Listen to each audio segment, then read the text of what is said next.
Pour savoir ce qu'il y a à comprendre, Mario Dumont. En bon français, qu'est-ce K-E-S-S-E accent aigu, qu'est-ce que tu vas faire? Peux-tu arrêter de niaiser? Ben non, faut pas les contrarier, ça a complètement dégénéré. La rencontre du Trisac Dumont. Hey, tente-moi pas. Monumental. Bonjour, M. Dumont. Ouais, plusieurs sujets de lendemain d'élection, mais il y en a un, là, on nous dit qu'il y a eu une enquête sur le Nunavik, sur des villages où carrément les gens n'ont pas pu voter. Il y a eu des problèmes techniques, on n'a pas ouvert les bureaux. Ça a l'air qu'il y a des endroits où les bureaux étaient ouverts, puis à un moment donné, une certaine heure dans la journée, les gens ont dit, bon, ben, comme dans Brou, là, il y a 4 heures, on ferme. Les gens ont fermé le bureau. Ceux qui n'étaient pas allés voter à une certaine heure, on fermait. Mais c'est pas... Qu'est-ce qu'on fait dans ce temps-là? Est-ce qu'on peut vraiment laisser des citoyens sans droit de vote, carrément? J'ai la solution. Ah oui? Parce que je suis là pour aider. Oui. Au lieu de déployer des ressources et du personnel pour le vote par anticipation lorsque la campagne n'est même pas terminée, parce que moi, je connais des snowros qui sont allés voter une semaine avant la fin de la campagne. N'est-ce pas, Mario? Ben oui, il y en a eu beaucoup. Il y en a eu 7 millions au Canada, là. Exactement. Au lieu de mettre des ressources là-dedans, on devrait dire vote par anticipation la veille, mais la semaine auparavant, Élections Canada va s'assurer de faire le tour des régions éloignées pour offrir l'accès à un vote. Ça, c'est plus qu'éloigné. C'est des villages, on les appelle les villages isolés, là, qui sont carrément, faut tailler en avion, très, très loin. Ben c'est ça. Mets du monde dans un avion, fais le tour des régions éloignées, puis assure-toi que tout le monde a le droit, a accès au vote. Au lieu de permettre à toutes sortes de capricieux de voter une semaine à l'avance, puis de déployer des bureaux de vote, puis du personnel. Non, tu veux voter, ça va être 2 jours, la veille puis le jour même, la veille pour accommoder, mais la semaine auparavant, on va s'occuper des gens qui habitent très loin, puis comme ça, on va être un peu plus démocratique. Mais tu sais que l'Inde, le pays le plus populeux du monde, réussit à faire voter. Je pense que la loi prévoit qu'il faut que chaque citoyen ait un bureau de vote en dedans de 2 kilomètres de sa résidence, parce que c'est pas tout le monde qui a un véhicule là-bas. Puis ils réussissent à le faire. Au Canada, moi j'avoue que tu sais, si j'avais pas pu voter, on m'avait privé de mon droit de vote, je pense que j'irais jusqu'à la Cour suprême. Là. Je serais fru, pas à peu près. Là. Vraiment? Ben, non, mais en plus, dans cette circonscription-là, ça a été relativement serré. Je pense que ça s'est réglé en dedans de quelques centaines de votes. Puis là, il y a des villages où les gens n'ont pas pu voter. Tu croches pas à peu près. Mais, tu sais, parlons de ça. Tu trouves pas ça bizarre, toi, un peu, Mario, que toutes les surprises ou toutes les courses très serrées se règlent pour les libéraux? Non, pas toutes. Les conservateurs en ont gagné des serrés. Le NPD, on a le Nunavik, là, le NPD l'a gagné par 100 votes, moins de 100 votes. Ben là, ce qu'on voit là présentement, là, t'as une Tatiana Joseph à Terrebonne. À Terrebonne, c'est des libéraux qui l'ont emporté, mais c'était prévisible. Mais à part Alexis Deschênes, là, c'était prévisible à Terrebonne? C'est-à-dire, non, c'était pas prévisible que les libéraux allaient gagner. Ce que je veux dire, c'est que c'était prévisible. Quand ils nous ont expliqué hier qu'il restait une boîte à compter, puis que c'était du vote, là, des gens qui ont voté hors comté, des votes par la poste, des gens qui sont à l'extérieur du pays. Moi, je l'ai dit en ondes. D'après moi, ça va sortir majoritaire libérale, cette boîte-là, puis ça va faire, tu sais... J'ai deviné que c'était une boîte qui allait être plus libérale, là. Non, mais tu sais, le candidat, notre ami à tous, là, M. Pornhub, Nathilien Joseph, là, dans Longueuil-Saint-Hubert... Mais ça, c'est une autre affaire, là. Pourquoi le monde vote... Il se présente pas. Il y a eu des débats. OK, il y a l'histoire de la pornographie, là, mais au-delà de ça, il n'a pas fait campagne, là. Tu vu, le journal, la petite radio locale dit qu'ils l'ont invité à des débats, il se présentait pas. Ils l'ont invité à des... même des entrevues que son bureau avait confirmées. Son équipe avait confirmé, il va être là, telle journée, telle heure. Il se présentait pas. Il était élu pareil. Hier, là, je n'ai pété une parce que je trouvais qu'on est peureux et chieux. Mais là, ça... on va changer les qualificatifs. Parce qu'on s'occupe pas du candidat, Benoît. On s'occupe pas du candidat. On votait pour M. Carney parce qu'il allait nous sauver des États-Unis. De Trump. Ah oui, c'est vrai, le sauveur anti-Trump. Ouais. L'autre affaire, Mario, là, j'appelle à ta grande connaissance. Oui. Est-ce que c'est arrivé souvent que dans une circonscription, il y ait 91 candidats? Non, mais là, ça, c'est un mouvement. C'est arrivé dans l'élection partielle. Ça, c'est un mouvement de gens, de génies, qui veulent mettre de la pression, je pense, c'est pour la réforme du mode de scrutin. Puis la façon qu'ils ont trouvé, c'est de dire, nous, on va montrer l'absurdité, supposément, de notre système en présentant beaucoup de candidats. Fait qu'il y en avait... Là, dans le comté à Poilievre, ils se sont rendus à 91. Là, pourquoi ils ont choisi le comté à Poilievre? Ça, c'est une bonne question. Pourquoi le comté du chef de l'opposition? Puis ça sert... Puis là... Ça sert à rien. Ils ont eu 1, 2, 3, 4, 5, 6 votes, là, puis ils sont 80 quelques qui n'ont pas eu... non, je comprends. Mais ça prolonge le comptage des votes. C'est sûr que ça rend le comptage des votes beaucoup plus lent. Mais tu sais, on a dit Poilievre, c'était un mini-Trump. Moi, je trouve que Poilievre a couru à sa perte en expulsant les journalistes de sa campagne électorale, en donnant des entrevues à Olivier Primo, à des gens qui sont d'accord avec lui. Moi, je trouve que Poilievre a été bien mal servi par sa gang des communications. Et vraiment, là, il aurait été capable de confronter n'importe qui essayait de lui poser des questions un peu plus serrées. Mais quand on voit ça, là, 91 candidats dans sa circonscription, il était là depuis 20 ans. Et là, tout à coup, tous les électeurs, électrices de sa circonscription se disent « On n'en veut plus. On veut le Joe Schmo, Bruce Fanjoy, qui vient de débarquer, qui est dans la soixantaine, qui a jamais fait de politique. That's the guy. C'est lui qu'on veut. » Mais ça a l'air que ça faisait 2 ans qu'il parcourait le comté. Je sais pas s'il crée de la légende urbaine. Tant que tu veux. L'autre, il parcourait le pays depuis 2 ans. L'autre était sur toutes les plateformes, dans tous les bulletins de nouvelles. Puis là, tu as un gars qui débarque, pas d'expérience, dans une circonscription où on pousse 91 candidats en tout et partout. Mark Carney avait 4 adversaires dans sa circonscription. Poilievre en avait 90. Mais tu penses que ça change quelque chose? Ben, moi, je me pose la question. Vraiment, là, j'ai pas d'opinion. Je trouve ça particulier. Puis, Fanjoy a gagné avec plus de 4000 votes de plus que le chef conservateur du Canada. Ouais, mais c'est parce que il était dans la région d'Ottawa, là. Non, mais si Poilievre avait vraiment été un mini-Trump, là-dessus, il aurait fait une crise. Il aurait désavoué l'élection, il aurait joué, tu sais, il en aurait fait un spectacle. Est-ce qu'on peut dire que Poilievre a ravalé sa gomme, puis a dit « j'ai perdu », puis là, il va faire ce que tu disais hier, là, il va essayer de trouver une circonscription qui est plus assurée, puis quelqu'un va lui donner sa place.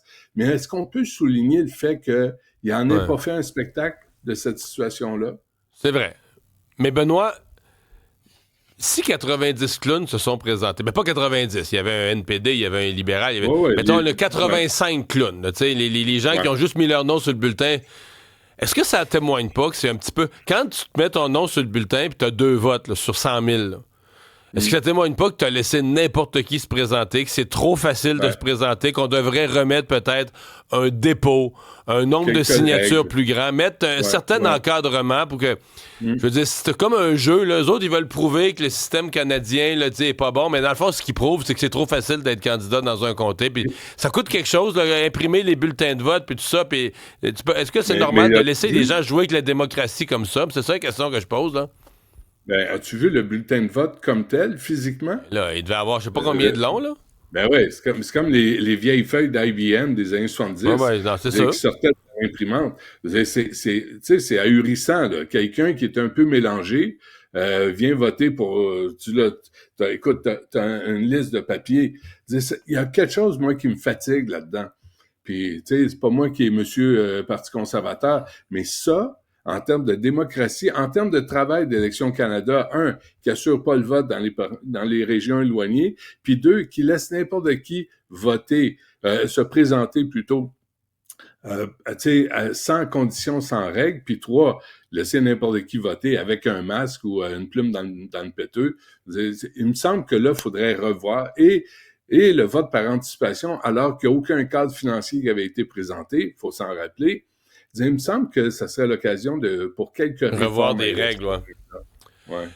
Hey, on le voit, le bulletin de vote, là, on le voit à l'écran, évidemment, parce qu'il fallait que tu rentres 90 noms dessus. Là, c'est long, c'est plus long que mon bras, en fait, essentiellement. Bon, pendant ce temps, le NPD va chercher un chef. Il y a Thomas Mulcair hier qui a dit, il parle, lui, demain, c'est un ancien chef du NPD, il parle avec beaucoup de gens haut placés dans le NPD. Ça a l'air qu'il y en a plusieurs qui rêvent de Valérie Plante, là, qui quitte la mairie de Montréal dans quelques mois. Est-ce que tu la vois comme une candidate idéale pour le NPD? Elle est parfaite, là. Elle est parfaite. Puis je pense qu'il faudrait que la Ville de Montréal analyse l'eau dans Rosemont. Parce que... Pourquoi? Parce qu'on y vote là pour le Québec solidaire, pour le NPD et pour Projet Montréal. Mais il vote à gauche, il vote à gauche partout, ça se tient, c'est logique, là? Ben, je pense qu'il y a de l'eau lourde qui porte à gauche là, dans Rosemont. Il y a quelque chose qui marche pas. Toute l'est de Montréal, là. Toute l'est de Montréal, c'est très à gauche. Ça va de Projet... Il y a fait toute une zone, là. Ouais. Ça va de Québec solidaire, Projet Montréal, puis si... Avec Valérie Plante, je pense qu'elle gagne 5 comtés NPD à Montréal. Ah ouais, non, c'est solide. Il y aurait aussi Gabriel Nadeau-Dubois ou Luc Ferrandez. Là. Si vous voulez avoir des candidats puis une course au NPD, ça pourrait être intéressant. C'est de la gauche internationale, ça. Sauf que, pour avoir quoi, au fait, basé sur, tu sais, quand Thomas Mulcair affirme ça, nos amis du NPD, puis on a vu leur efficacité lors des dernières élections, et aussi leur stratégie vraiment formidable quand ils refusent de renverser Trudeau, mais qui finalement pogne le champ quand Carney se présente aux élections. Basé sur quel accomplissement de Valérie Plante? L'augmentation de l'itinérance, l'augmentation des taxes foncières, la criminalité, comment tuer un centre-ville, comment dénaturer une ville qui était censée être la métropole de l'Amérique du Nord francophone. Non, mais tout à fait en phase avec la mairesse de Toronto et tout à fait en phase avec Vancouver. Oui, c'est ça. Mais c'est ça, Benoît, c'est en phase avec les villes telles qu'elles sont, ce que les gens veulent dans les villes en 2025. Oui, avec deux promesses. Une piste cyclable transcanadienne. OK, t'as déjà son programme de chefferie du NPD, toi, là? Je travaille là-dessus, là. Des bouchons dans toutes les grandes villes pour inciter les gens à utiliser des transports en commun qui sont défaillants, qui sont en panne ou qui sont pas à l'heure. Moi, là, je te dis, tu sais, il y a aussi Canel de Passe-Partout qui pourrait se présenter à la tête du NPD. Elle a quand même interviewé Jack Meeting avec un grand succès. C'est vrai. Oui, c'est vrai. C'est vrai. Faut pas oublier d'où on vient. Là. C'est important, cette affaire-là. Bon, en passant... là, puisqu'on parle de Valérie Plante, tu veux parler de Montréal, ouais? Non, mais juste un petit mot. Là. Il y a un article qui est fantastique dans le Journal de Montréal. Moi, j'aime ça, là, excédé par un chantier qui s'éternise. Tu sais, ça fait 3 ans qu'il y a un chantier sur Christophe Colomb. Et là, sur l'avenue Christophe Colomb de la rue des Carrières, dans l'arrondissement lequel devinez, Rosemont-la-Petite-Patrie, écoute, il dit, le gars, il a eu un AVC, puis il dit, une fois sur 2, mon taxi adapté peut pas venir me chercher, c'est le bordel. Les commerçants se plaignent, ils mettent du béton, ils enlèvent du béton. Là, ça va prendre, on est au mois de mars, on est au mois d'avril. On dit qu'il reste, pour les travaux, il reste le pavage et les travaux de paysagement réalisés. Ils en ont jusqu'en juillet. Mai, juin, juillet. 3 mois pour paver une route puis faire du paysagement Mario.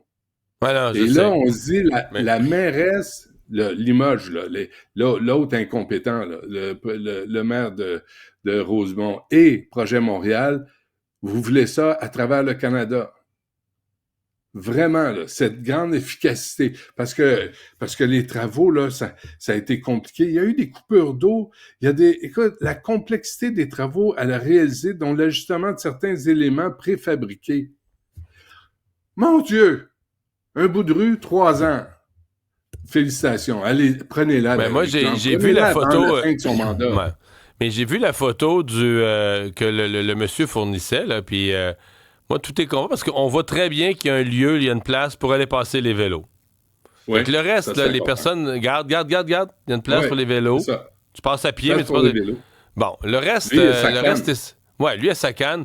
Mais les gens avec des cannes, les gens âgés, les gens à fauteuil roulant, les gens qui font pas de vélo à Montréal, peut-être qu'il faudrait qu'ils vivent ailleurs. Là. C'est de plus en plus. C'est ça la nouvelle. En passant, tu sais, notre ami Sabourin, là, Philippe Sabourin, qui est bien gentil, peux-tu aller voir sur Rachel? Enthousiaste.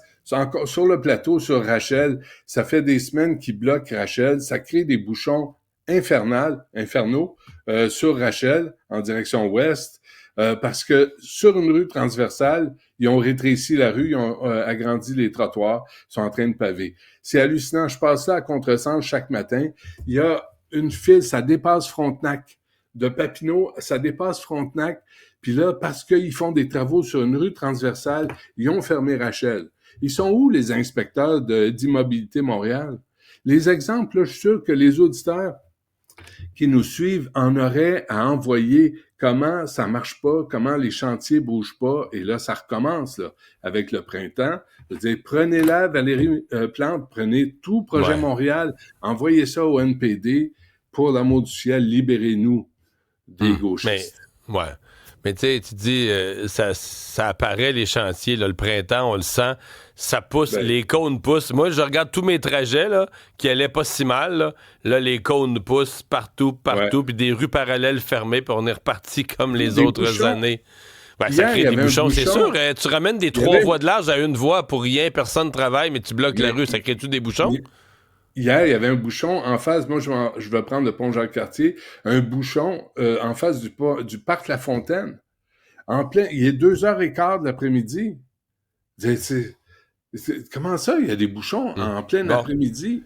Il y a Normand Benoît qui veut conclure notre discussion. Valérie Plante au NPD voudra planter 2 milliards, pas d'arbres de cône orange. Salut, à demain.